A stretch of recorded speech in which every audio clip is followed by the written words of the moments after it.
Michael Frankel for CageMinds.com. We're here with Josh Lanier, Lanier, Hybrid Jiu Jitsu, Lovato Total Fitness. How's it going, Coach? It's good, man. How's everything? I'm doing well. I heard you were out with Team Takedown. Jared Rosholt, he's got a huge UFC Fight Night co-main events against Sopelele coming up on the 28th. Heard you went out there and worked with them a little bit. Want to hear about the experience. What was Team Takedown like? Oh man, it was a great experience for me being out there with the top guys. You know, obviously Jared is in my eyes one of the top heavyweights in the game right now, and being able to go out there and train with them and be a sparring partner and give some my knowledge from the fight career and learning a lot of things. It was an amazing trip and a good experience. How did it come to be? How did Team Takedown get in contact with you? They got in contact with me through JR and Orthros Promotions. I think they contacted JR looking for a heavyweight with a certain skill set, and JR gave them my information. They looked me up and said they'd love to have me out. Flew me out for about 2.5 weeks and got to spend a lot of time with those guys out there. A big camp full of big wrestlers. What was it like for the jiu-jitsu guy getting out there, mixing it up, showing the hybrid style? It was good. You know, obviously their wrestling is on a different level. Most of those guys wrestled since they were 5 years old. You know, Oklahoma State champions, national champions, NCAA, champs. I mean, it was a great experience for me to get in there with those type of wrestlers and showcase what I've been learning, at Lovato Total Fitness, and also showing them my jiu-jitsu and how I incorporated jiu-jitsu into wrestling. I think it was a mutual beneficial thing.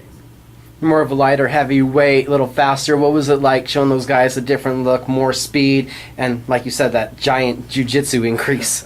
It was good. The coaches out there liked the look I brought. Obviously, I'm the same height as Jared's opponent. So, we have the same reach. Obviously, I'm a little bit quicker, but I'm also a lot lighter. So it was good, for him to get used to the reach and also the jiu-jitsu, something I don't think So is going to have, as good, but it was good to give that look to them so they can be ready for it. So what was it like for you? Were you able to implement any of your top game, any of this? How hard were the takedowns? What was that like? On some of the guys, I can get takedowns. Obviously, Jared, you can forget taking him down. I mean, the guy's a monster. But like I said, they're wrestling's at a totally different level. So, I have to work a lot of the bottom games and sweeps and stuff like that. But yeah, I got it on top some, and I showed them the hybrid jiu-jitsu, which is wrestling and jiu-jitsu combined. So you went out there for a helping hand. Is this something that could continue? What did you think of the whole partnership now? Is there something going on there? Yeah, I really hit it off with the coaches and the owner. There's Coach Mark Lehman, which is one of my jiu-jitsu heroes. I got to spend a lot of time with him and learn a lot of stuff. Incredible jiu-jitsu mind. I got to pick his mind and his brain. I got to spend time with Coach Kenny Monday. Really helped me out a lot through the whole camp. And they got Coach Stephen Wright, and Adrian, and all those guys are just all phenomenal. So I plan on being back, and they're going to bring me out again, I think, for the heavyweight camps that they have. It's hard to find heavyweights, so anytime we can mix up and get together, I think we're going to do so. And then what was it like, just the whole essence of Team Takedown? We know that they're kind of a different camp out there. It's more privately funded, ran. They're in some advances in their own ways. What was that like? It was really good. You got to see a different side of how they run things, and it's a phenomenal setup. It's a phenomenal camp. It's really made where fighters can get to the next level and really push themselves, and they're given all the opportunities. One of the owners, Ted, really gives them the opportunities they need to really increase their skill set and actually be the best fighter they can be. So how much would you say you kind of looked at some of the stuff that they were doing or techniques or stuff and you said, I think I'm going to pluck this, take this back to Lovato's. We got some stuff to not improve, but spice up, change. Man, I've taken so many notes on this trip. I've trained everywhere, all over the United States, and every time I go somewhere, as I take something back, you can learn something from anybody. It doesn't matter who it is. Rolling with a white belt on the mat, you're always going to pick up something the way they do. But yeah, I took a lot of notes, man, and I like the way they really run things, and I learned a lot from this. I've been in the game for a long, long time, and anytime I can pick up anything new, man, I'm all about it. So I was excited about that. So was there any weird moments for you where, you know, they're teaching you something in the wrestling, but then it hits the mat and you're like, oh, wait, let me show you this in jiu-jitsu because this can happen to you? What was that like, switching from student to teacher in an instant? It became that, you know. Obviously, like I said, they're wrestling's top of the food chain. You know, you're not going to get better than that. And they would be working positions, and then I would do something, and they were like, okay, how did you do that? And, you know, just showing them the look of the jiu-jitsu, and it was, we shared a lot of information, you know, of how I do things and how they do things, and I think we all took away, you know, something from each other. And like I said, you know, when you get to a high level like that, and there's no egos, and, you know, you feel like you can learn something from everybody just benefits. Now, you were out there for 2 weeks, a little part of this giant camp. What was that like, trying to jump in the middle of somebody's camp and help them? You know, it was tough.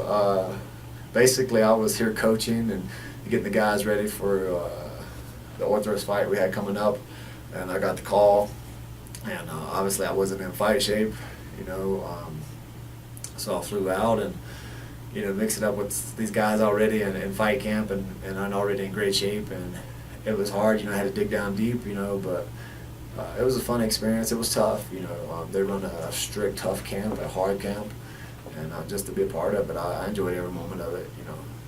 How hard was that?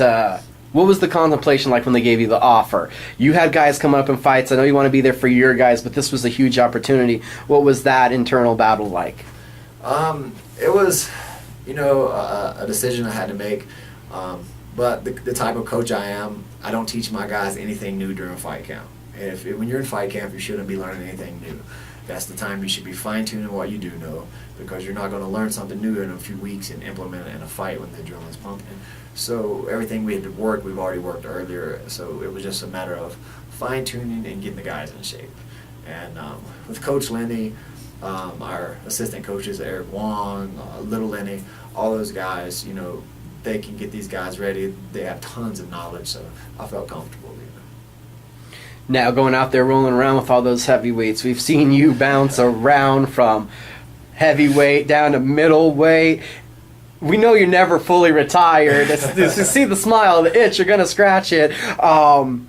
Where will we be seeing you compete at? Did this give you more confidence? Or are you like, I'm going to lose a little weight, I'm putting a little muscle? Where are you at in that thought process now? I don't know. Obviously, with the heavyweights, they were strong, and you know, they had that heavyweight knockout power, but I was a little faster as a heavyweight. So I mean, you never know. It just depends on the fight coming up. But you know, I'm at the point in my career where it's more about the opponent, and, you know, who I feel like fighting at the time. You know, it's just I can go from 85 to 260, wherever I need to go. So it's one of those things, kind of whatever contract or offer kind of piques the interest of the right one. You're like, no, I'm going to take this one, and then we'll see where you're fighting. That's pretty much it. You know, you never know where you're going to see me. So, Orthros Promotions, Triple A MMA, you've been involved. Let's go back a little bit.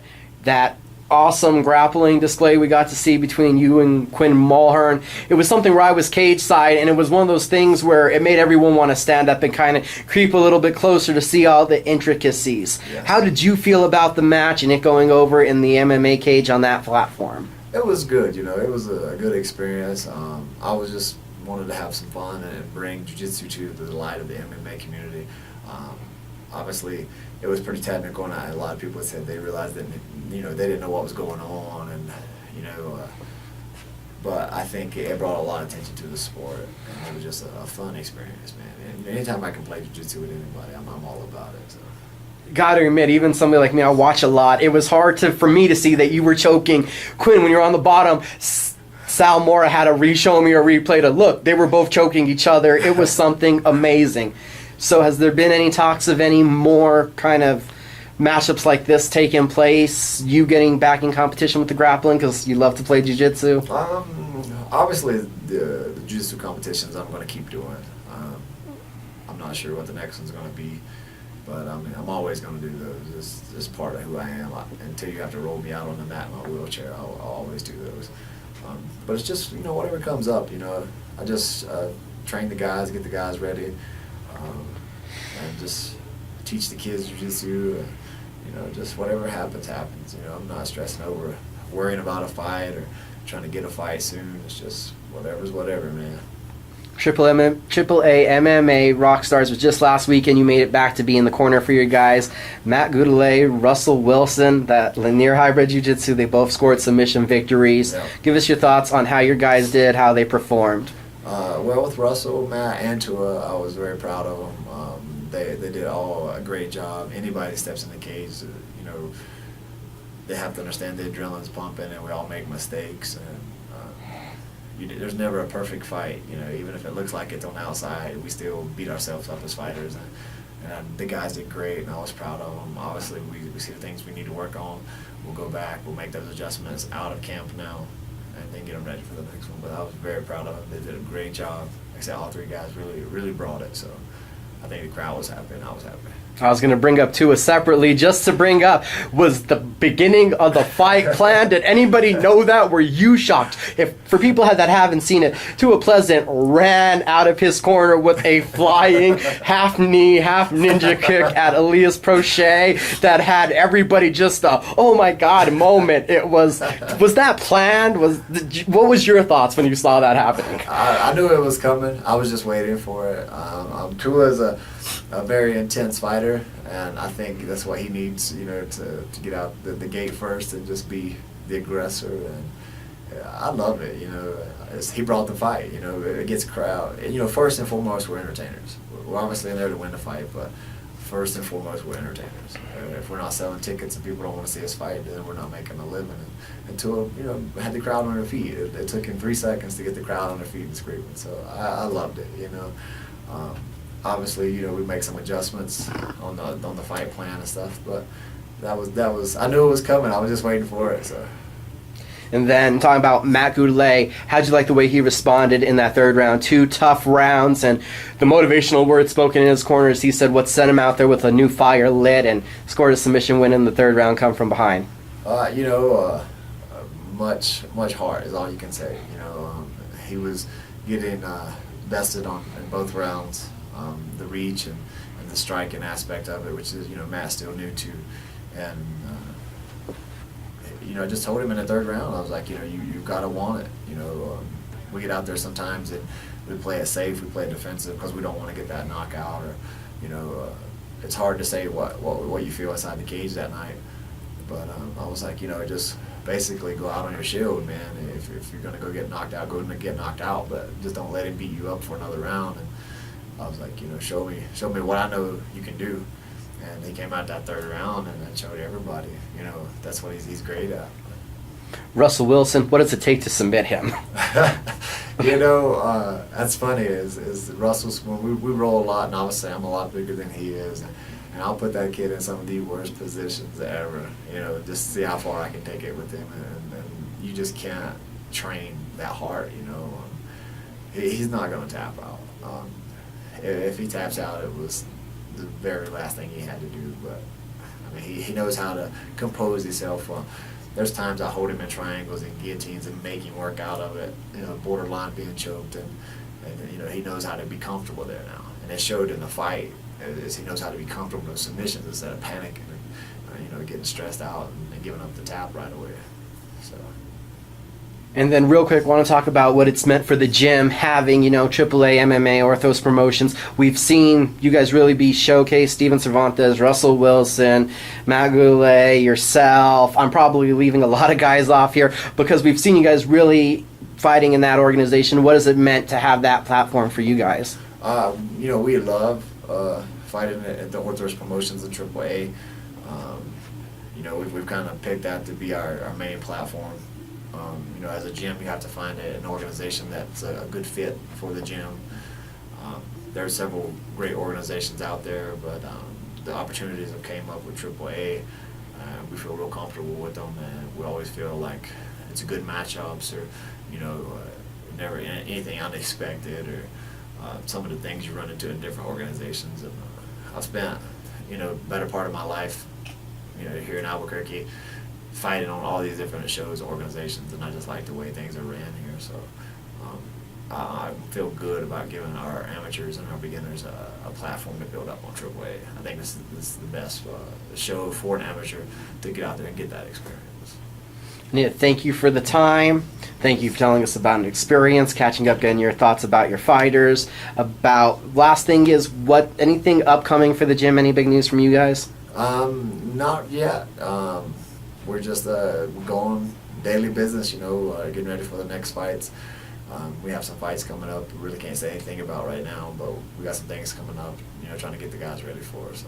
And I'm sure we'll see you guys at the next Southwest Grapple Fest. Absolutely. We're going to bring the kids out, the little sand sharks, and let them put on a performance like last time. So. Thank you again for the time. Thank you.